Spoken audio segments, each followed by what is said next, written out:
With tight housing supply in Australia, it's a landlord's market, and renters are queuing out the door in a fight to get a lease. But what's driving this rental nightmare? Is it inflation, housing availability, the Phillip Lowe effect? This rental nightmare raises even bigger questions for Australia: whether we can make the housing market more equitable for all. Because the impacts aren't just on buildings, there are very real effects on tenants, especially women, seniors, and low income earners. I'm Kat Clay, and here to talk about what's causing Australia's nightmare rental market and whether we can fix it are Trent Wiltshire, Deputy Program Director, and Joey Moloney, Senior Associate. Welcome to both of you. Thanks, Kat. Hi, Kat. Hi, Joey. So there's a perfect storm of issues at play here. I mean, it's hard to find a house, and those who do are paying a premium price. How did we get to this point? As your intro said, it is a really, crisis time for renters. We're seeing rents skyrocket. There's pictures of queues out the door to try and get into rental properties. The vacancy rate's so low. So there's a number of factors at play that have sort of led to this point. But in simple terms, there's been a big run-up in demand for housing over the past couple of years, and we've seen supply pretty weak as well. So those two factors have meant rents are starting to rise. But just to run through a few stats of what the market's like at the moment. So we've got a national vacancy rate of around 1%, and that's well down from a year ago.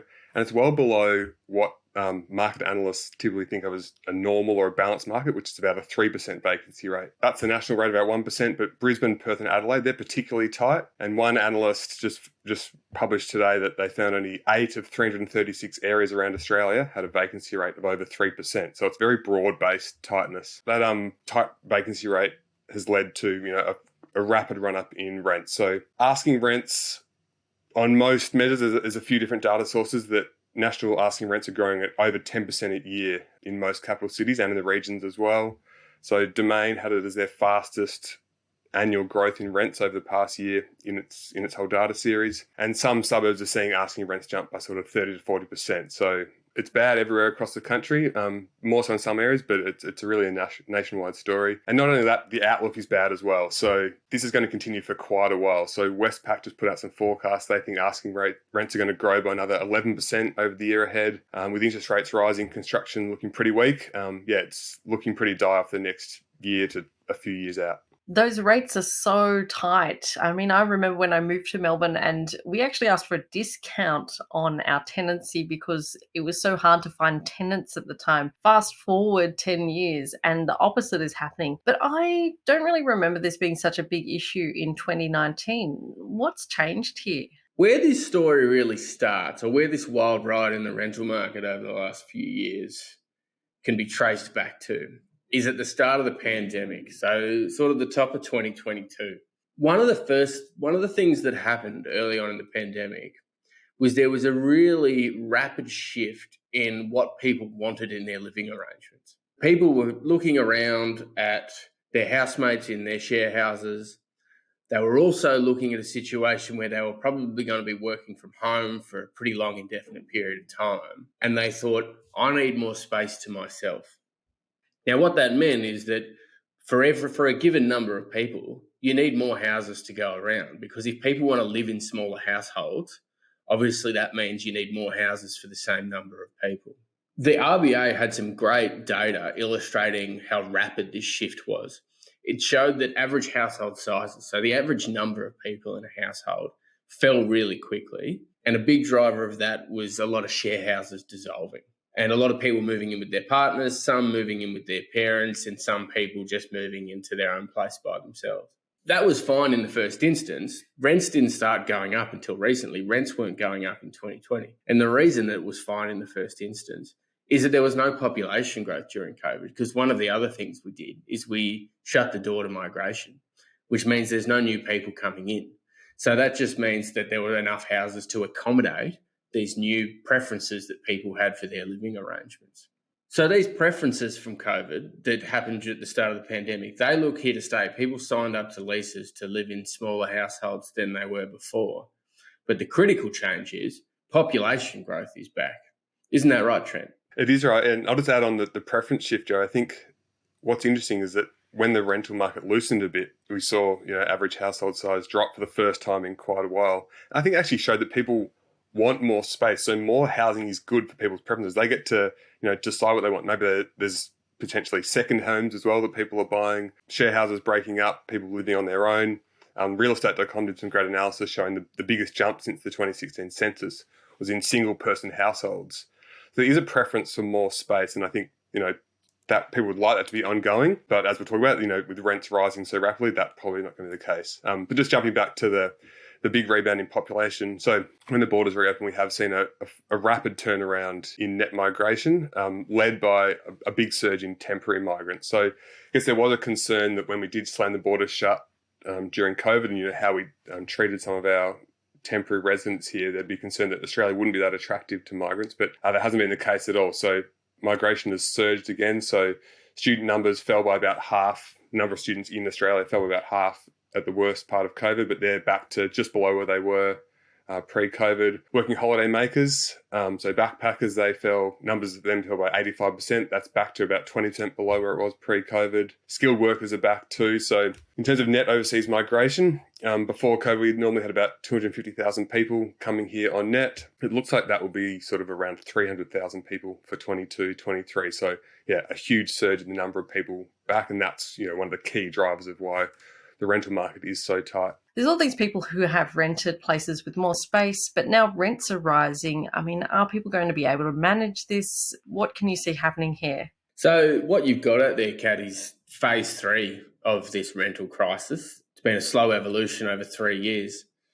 So what we're seeing now is a lot of people who got more space to themselves are rolling off leases, coming onto new leases and facing pretty big increases in their rents, upwards of 10%, like Trent mentioned before. Now, this means a lot of people are looking at their situation and realising, I can't actually afford this extra space anymore, and I need to readjust back into a larger household like I did before, maybe reassemble a share house or something like that. The ABC had a great article, which I think was the first I saw to report on this. A couple that moved in together, say, ended up having to move back into a share house because they can't afford the lease renewal on a new place. Now, this is arguably a necessary feature of the process, in that what higher rents are is a price signal that encourages people to readjust their living situation. And that means that there's going to be less overall demand for housing because people are going to consolidate into bigger households. And that should lift that vacancy rate and then hopefully ease pressure on rents. I mean, Trent, how are higher interest rates playing into this? Yeah, it's a really interesting topic, actually, Kat, and it's obviously got a lot of coverage in the media over the past few months as the RBA's rapidly raised rates, and we expect further rate rise in the months ahead. And Phil Lowe spent a bit of time answering this question when he appeared before Parliament last week because, it's an understandable concern and connection that people have. So the theory being that, interest rates rise. A lot of rental properties are owned by mum and dad landlords that have a mortgage. Their mortgage costs go up and they pass it on to renters. So that seems to be a pretty clear process. But there's probably one complication in that somewhat simple analysis. So when the rental market is very tight, that's when landlords have some power, some pricing power. So when the rental market is tight, interest rates do go up. There probably is some pass-through of these higher interest rates to rents. When the rental market's not as tight, when the vacancy rates are, say, if they were 3 to 4% and interest rates were rising, then probably rate rises would have minimal impact on rent. So it's really the key thing here is the demand and supply for rental properties rather than the changes in interest rates. And it's probably another example as well that monetary policy or changes in interest rates are a really blunt tool. So the RBA has one lever to try and control inflation. That's interest rates. And these have big impacts on a whole different range of cohorts of people across the Australian economy, renters being one of them. Hey, Trent, so question without notice. Landlords have the ability to, if their interest costs go up and it outweighs the rental income that they receive, they get to write off that net loss against other taxable income. How much would you expect that feature of our tax system, which we call negative gearing, to help offset the increased costs being passed through to rents? Yeah, it's clearly a way to offset those rental costs. Of course, negative gearing, it doesn't make you money. It just reduces your tax bill. the fact that higher interest rates going up means you've got a bigger write-off of your tax. Most landlords negatively geared, so that would mean the pass-through will be softened somewhat. But I still think the general principle holds that if interest rates are rising in a tight rental market, that's when those rate rises are going to be passed on to renters. That's a great question, Joey, because I was actually thinking the same thing. I mean, where does negative gearing come in? And I'm sure some of our listeners will be thinking about that as well as landlords and renters. Not a day goes by when we see a story about a single mum struggling to get a rental property. I mean, we've talked about students and young people moving back into the family home. I mean, worse still are those who have been made homeless by the rental market. Who is getting left behind here with surging prices and low stock? It's like clearly the saddest part of this story. And as I said at the outset, it's been bad for a little while and we expect it to continue for a couple more years as well. So the unfortunate part of a rental crisis is it does affect people that are typically lower income, younger people as well. So just looking at the data, 80% of 15 to 24-year-olds rent privately, compared to only 14% of 55 to 64-year-olds. It's going to disproportionately impact young people, lower income people. Your link to homelessness there is a really good one. It's a clear link that higher rents in the private market are associated with more homelessness as well. And these people have done it toughest as well throughout COVID. So there's been some interesting data coming out recently showing that in aggregate, households have built up quite decent buffers, like quite big savings throughout COVID, but they're really concentrated in higher income, older households. So those younger, poorer households that are more likely to be renting, they haven't got the savings buffers, and they're now facing big rent increases. Yeah, I want to add to that is, one of the longer term trends in Australia is falling rates of home ownership. And those falling rates are mostly concentrated amongst younger and poorer households, but there's sort of a spread up and down the income distribution and up the age distribution as well. When you look at the share of, say, mid-30s couples with a couple of young kids, the share of those that own their home versus renting, there's been a pretty marked shift over the last few decades that more and more of those households are in the private rental market now. Middle-income young families are probably not the cohort you're most worried about in terms of heightened risk of homelessness.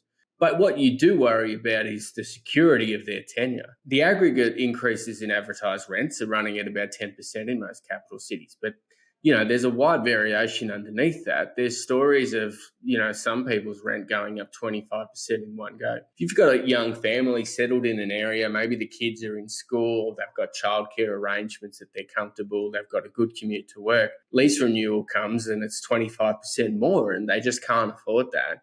It can be very, very disruptive to a family that puts a lot of value on security of tenure. So I think that the changing face of renters in this country is really a key thing to keep in mind when we're thinking about how the rental market is serving renters. It links to the overall housing affordability issue as well. So prices have risen so much over the past 20, 30 years that people are getting into the housing market later, so they're renting for longer. As you said, there's families renting. So these rising rents are going to actually eat into people's savings buffers that they're trying to save to build up a deposit. With interest rates rising, the serviceability requirements are higher as well. So it's really a vicious cycle in some ways that impacts all Australians that need housing. So it's a really tricky situation. I remember that there was a chart that kind of Brendan and your team had done in the pandemic about basically showing how few people had access to an emergency supply of money. And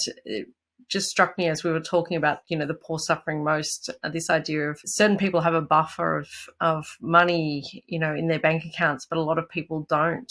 I think that's completely right, Kat. Probably it's been quite a negative or pessimistic podcast. The one positive note I can think of is the labour market is incredibly strong. So the unemployment rate is at 3.7%, so it's been around 3.5%, lowest in about 50 years. Underemployment, so people who want to work more hours, is very low as well. Job ads and job vacancies are really high. So the one positive there, most people, or pretty much everyone that wants a job, should be able to get a job. So that is one thing that will help with this affordability crisis.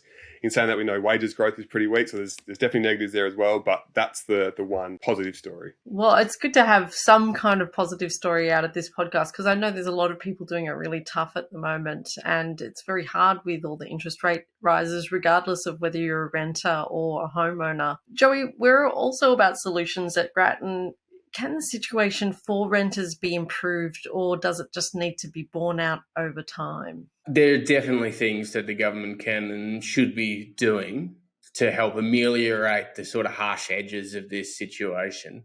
First and foremost, we're talking before about who are the vulnerable people who are likely to fall out of the bottom in this situation. That low vacancy rate fundamentally represents too few houses for too many people. So in that scramble, some people are going to lose. If you think about it as this game of musical chairs, the person in the weakest position is going to lose out. The first thing I think government should be doing is thinking about an increase in the rent assistance payment. So this is a payment in our welfare system. It's a supplement that's tied on to other income support payments. So any income support recipient in the private rental market, say an aged pensioner who lives in a private rental, a job seeker recipient who lives in a private rental, is eligible to receive it. The problem with it is it's too low, and it's the way that it's been indexed over the years. So the way that it's gone up over the years hasn't kept pace with rents, and it's certainly not keeping pace with current rents. Probably what's needed is about a 40-50% increase in the rent assistance payment. Now, this is money that recipients of it, they don't have to spend on rent. They can spend it on whatever they want. The key point of it is it's saying that, okay, we understand your living costs are higher in the private rental market, so here's just a bit of extra cash to help get by. And what that should hopefully do is that vulnerable poor people on income support payments facing rent increases that are going to absolutely break their budget, hopefully just a little bit of extra money in their pocket can make ends meet and could potentially mean the difference between them not being able to, keep a secure roof over their head and otherwise. Fundamentally, the game here is about there not being enough houses to go around. So what do you reckon, Trent? Do you reckon we can just build enough houses to build our way out of this problem? That is the medium long-term solution, to build more housing. But again, the outlook isn't great. So the Housing Industry Association came out with some forecasts and data the other day. It forecasts that the number of new homes to be built this year is expected to be 8.9% lower and then in 2024, a further 12% lower. So housing supply is actually forecast to drop. We've actually got a decent pipeline at the moment. That's sort of a hangover from COVID, where there was a lot of supply chain issues and things took a while to get built. So we are building a lot now, but our building industry is very cyclical and very tied to interest rates and house prices. So when prices fall, when interest rates are rising, construction typically comes down. So actually heading into a weak spot in terms of how much we're building, the private sector, just as we need to build more housing. So that's where, government can play a role, and that's where they can step in and build more social housing. So it's on the agenda, but again, it's a medium long-term solution. It needs to be done, but it's not going to help in the immediate term. I mean, Joey, the Albanese government have promised the Housing Australia Future Fund. I mean, is that going to be part of this solution? Keeping in mind that houses just don't appear out of thin air. Yeah, the Housing Australia Future Fund's definitely part of the solution. So this is a bill that's in front of Parliament now to set up a fund, and the returns on those funds help build more social housing. The reason this is really, really important is because our social housing stock has been neglected over the past few decades. As a share of all the houses in Australia, social housing's fallen from 6 to 4%. So in absolute numbers, it's stayed the same, even while the population's grown about 30%. The problem that creates is that for every person who is vulnerable and will need social housing to keep a roof over their heads, there's just not a flow of available units for them to move into.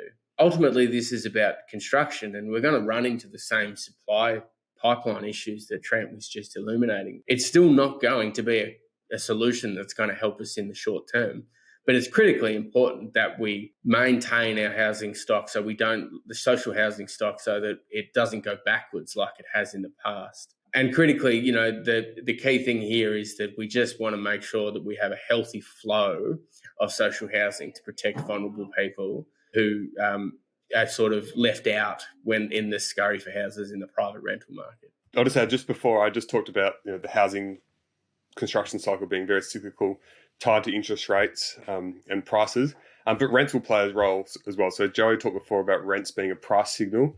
They're also a price signal to developers. So if rents are going to rise 20 to 30% over the next few years, hopefully developers think, okay, this is a way I can make a profit and jump in and build more housing, and that will actually ameliorate some of the rent increases. So government can play a big role, but the private sector will play a role by being able to build more housing. But something we've talked about a lot here at Grattan is changing the planning rules and zoning rules that restrict housing being built in a lot of areas where people want to live. So that's another factor, but again, a sort of a medium, longer term factor. Joey, what about rent freezes? I mean, it sounds like a good idea in theory, at least for the renters. It does. It sounds very attractive, intuitively. If the problem is that rents are getting too high, why don't we just make the law of the land to freeze them in place to stop that happening? Sounds very, very tempting. Economists tend to agree that rent controls create more problems than they solve. So in particular, in the short term, it'll lock people in place. So if you recall before, I was talking about the third phase that we're seeing right now of this crisis, where people are readjusting their living situations because they can't afford to live in the smaller households that they assembled during COVID. This is a necessary feature of the crisis because what it does is it'll help get that vacancy rate back up, because the aggregate effect of those adjustments is less overall demand for rentals. If you freeze people's rents, then that adjustment won't take place. The vacancy rate will stay artificially low. People who have a rental that they like and can stay there, it's great for them. But for people who have to move, it's terrible because there's not a flow of available housing for them to move into. And in the long term, rent controls, they have these sort of bad effects on the quality of rental housing stock. That lower rental yields mean landlords have less money to properly maintain the housing stock. But critically, they also disincentivise supply. If the returns on an investment property are artificially suppressed by the law of the land, then there's going to be less incentive to build properties to rent out. And we were just saying before that the long-term game here is ultimately about building enough housing to accommodate a growing population and people's preferences for how big a households they want to live in. And if we dampen the incentive to build, then we're not going to get that good long-term outcome that we want. Controversial topic. I mean, we've seen it happen around the world that certain cities and countries have banned Airbnbs to manage the rental supply. Are short stay rentals an issue here in Australia in terms of allowing people to find places to rent? Yeah, I think they are a factor. In aggregate, probably the impact of Airbnb and stays and other sort of platforms that allow people to rent out their properties has been a small factor in rents rising. But in some particular areas, I think it's been a significant factor. So that's the holiday hotspots. That's Byron Bay, it's Bondi, it's Mornington Peninsula in Victoria.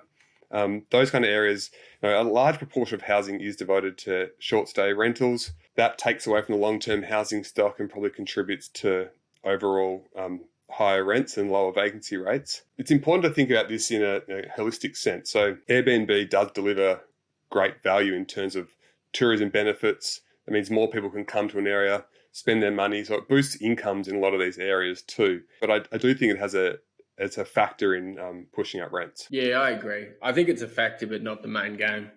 I grew up in a country town in Victoria called Daylesford that's a very, very popular tourist spot.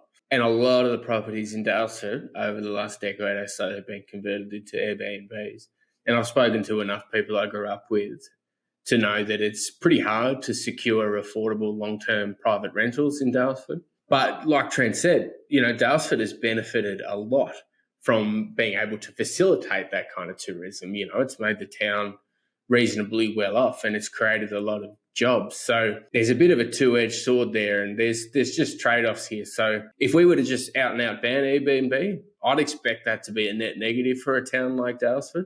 But I can understand why people in the first instance look at it and think that it's taking too many properties off the long-term rental market. Yeah, and I think given the severity of the crisis and, if it gets worse, it's an option that's on the table. At least maybe not like an outright ban, but like restricting the number of nights or something like that. But it's difficult to implement. There's a lot of issues with it. But given how much we talked about how severe the crisis is and potentially is going to be, I think it should be an option. I think the last thing I'll add is, we haven't spoken about the housing accord that the federal government's pursuing. The long-term solutions that we've been talking about making sure that we have a housing market where supply keeps up with demand. The housing accord is the vehicle for that. So really what that needs to do is facilitate a meaningful agreement between all levels of government to create the conditions where we have a housing market that's just more responsive to the demand, not just from population growth, but also from preference changes as well. It's just something that's been neglected for several decades now, and it's sort of at the heart of Australia's long-term housing affordability crisis. It's just really hitting the fore right now with these rapid growth in rents that we're seeing. I think that also goes to the politics of it too. So typically renters have been disregarded in the policy debate, but as we talked about, they're a growing cohort. They're getting older. Older people typically have more political clout as well. We know millennials now, they're sort of the biggest voting demographic. A lot of them renters or have recently rented or know someone that rents. There's going to be more, clout from renters to, push governments to deliver policy change to make things better for renters. We've seen a bit of that already in terms of state governments reforming some tenancy laws to shift things more in the favour of tenants. And we may see it in some policies implemented to address this rental crisis. Thank you so much, Trent and Joey, for your insights on the rental crisis. It's particularly affecting Australians right now. So if you do want to talk to us about this issue, do find us on Twitter at Grattan Inst and all other social media channels at Grattan Institute. As always, please do take care, and thanks so much for listening.